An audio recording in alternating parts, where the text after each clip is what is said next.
Ó, pessoal, tá aqui, ó.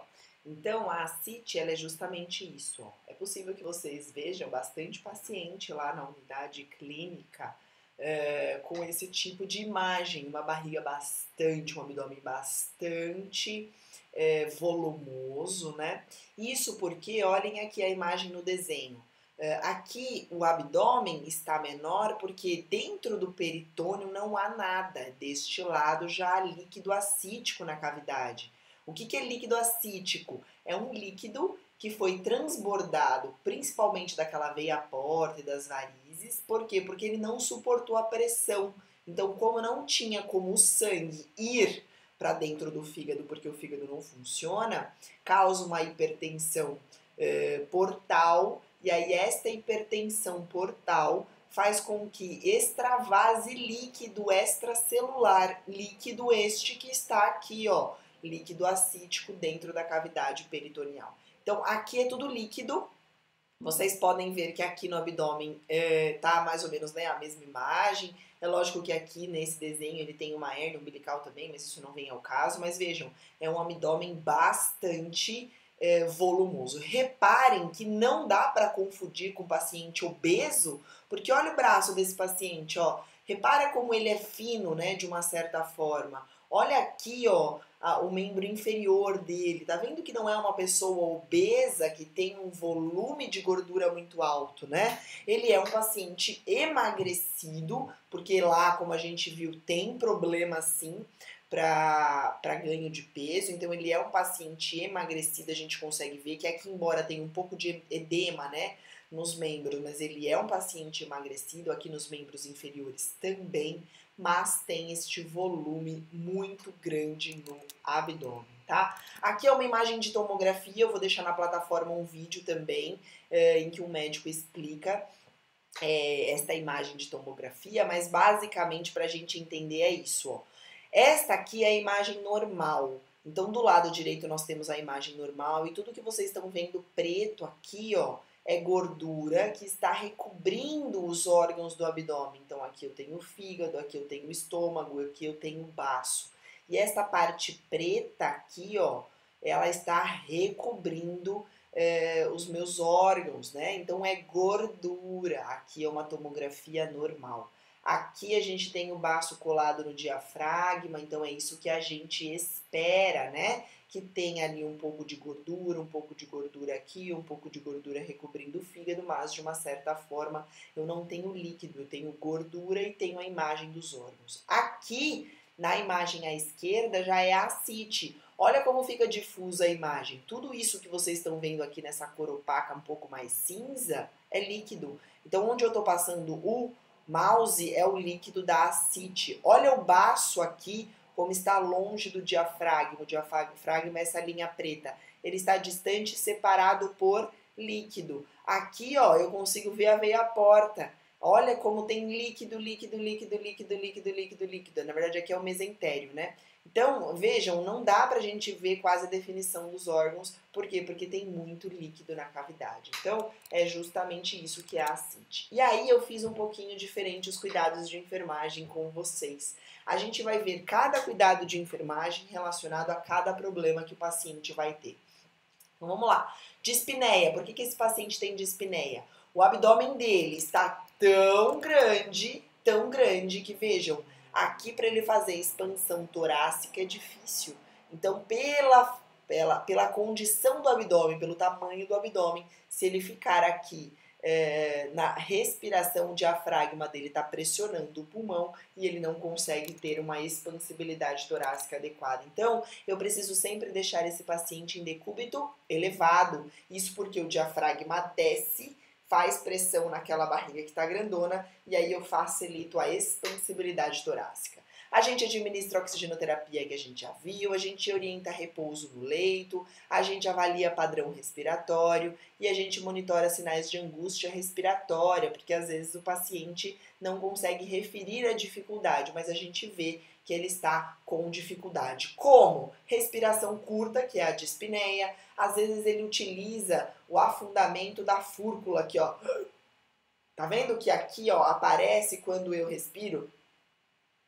Toda a minha musculatura acessória auxiliando. Então, às vezes, o paciente mostrando esses sinais, a gente entende que ele está com dificuldade de respirar, tá? Um outro problema que ele vai ter é o risco para a integridade da pele prejudicada, né? Então, olha lá, ó, inspecionar escoriações da pele diariamente. Como é um paciente que vai ter edema, o edema faz a estiramento da pele, né? Ele vem aqui, o edema vai inchar aqui, e a pele fica bem fina e friável. Isso significa que esse paciente pode ter aí uma propensão a ter uma integridade prejudicada. Então eu oriento a hidratação da pele, como? Com cremes ou óleos que tenha lá. A gente estimula a mudança de decúbito, porque embora esse paciente esteja de repouso no leito, ele pode virar de um lado e de outro e manter sempre o decúbito elevado, isso para facilitar a respiração. E a gente promove higiene corporal desse paciente adequada, principalmente higiene íntima, para não desenvolver, né, não permitir que esse paciente desenvolva úlceras por pressão. O paciente pode ter prurido, né? Se ele tiver aquela coceira, né, na pele, normalmente pelo estiramento. Não sei se vocês repararam, eu vou voltar lá na foto. Reparem que aqui, ó, o paciente desenvolveu estrias, tá vendo? Estrias por conta do tamanho da pele. Então, isso daqui causa prurido. Se ele tiver este prurido, eu posso aplicar ali no local das estrias compressas frias. Eu oriento sobre o prurido, hidrato a pele.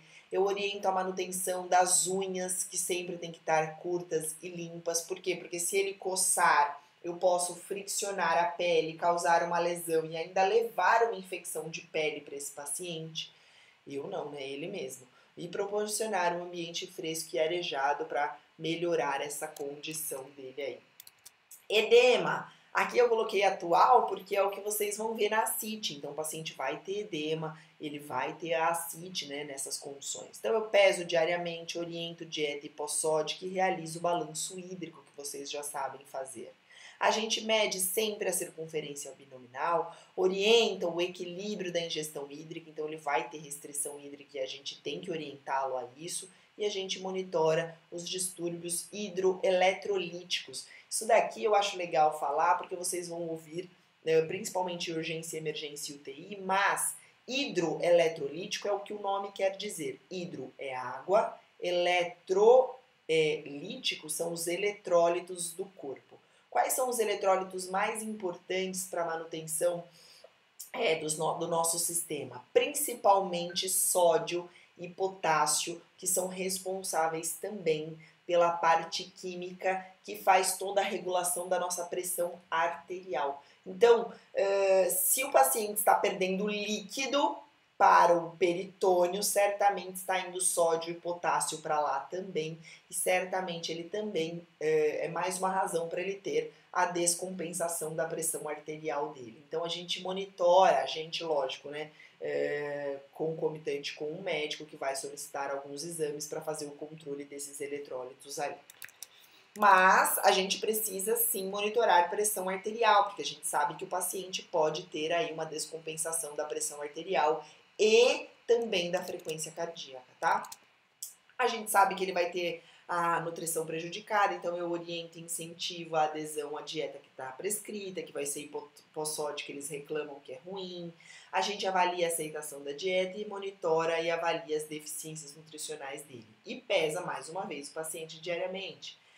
Risco para hemorragia, lembra que o paciente vai ter varizes esofágicas? Então eu monitoro os níveis de hemoglobina e o tempo de protrombina. Isso daqui, gente, é através de exame de sangue. Normalmente é o médico que pede. A hemoglobina é o HB do sangue e a protrombina faz parte do sistema de coagulação. Então o médico vai pedir esses exames e é importante que a gente colha e mantenha sempre esses exames atualizados para o médico entender se esse paciente está sofrendo de uma hemorragia ou não. Verifica os sinais vitais, porque se ele estiver tendo uma hemorragia, certamente a pressão arterial e a frequência dele estarão alteradas e a gente vai monitorar o sangramento por varizes esofágicas. Então, aqueles sintomas lá que a gente já viu nas hemorragias digestivas altas. O paciente tem risco de infecção se ele tem ascite, então a gente monitora sinais de infecção.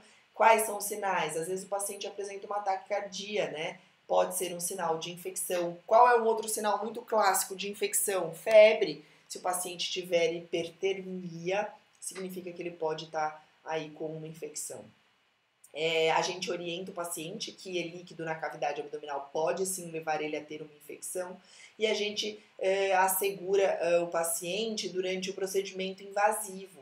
Qual é o procedimento invasivo? Eu vou mostrar para vocês, é a paracentese, eu vou deixar aqui para vocês verem também. O paciente vai ter constipação, isso porque todo o líquido que ele tem dentro do corpo, que está inclusive diminuindo a pressão arterial dele, está indo para o abdômen, então as fezes ressecam, o intestino dele não consegue trabalhar adequadamente. Então a gente vai avaliar o hábito intestinal, avaliar ruídos hidroaéreos na barriga dele, ver se ele está com gases ou não, ver se ele está tendo uma dieta com fibra, se ele está tendo dificuldade aí para evacuar, e a gente estimula a deambulação dentro das condições que o paciente tem, tá? Porque aqui normalmente o paciente vai ficar sim em repouso. Avalia nível de consciência, então ele pode ter aí uma baixa do nível de consciência, isso porque ele está perdendo muito líquido, está ficando muito hipotenso, né? E monitora também alguns medicamentos que vão contribuir para a redução do nível de consciência desse paciente. Ele tem um risco de perder volume, isso porque ele está com muito volume no abdômen, e aí ele entra em hipovolemia sanguínea, né? A gente monitora a perfusão tissular periférica. O que é isso? Lembra que eu expliquei para vocês da cianose de extremidades que fica arroxeada, o leito ungueal? A perfusão tissular é a mesma coisa. Se eu mostrar para vocês aqui, o meu dedo ele tá amarelo, né? Porque a luz é amarela. Mas quando a gente olha a ponta do nosso dedo, normalmente ela é vermelha.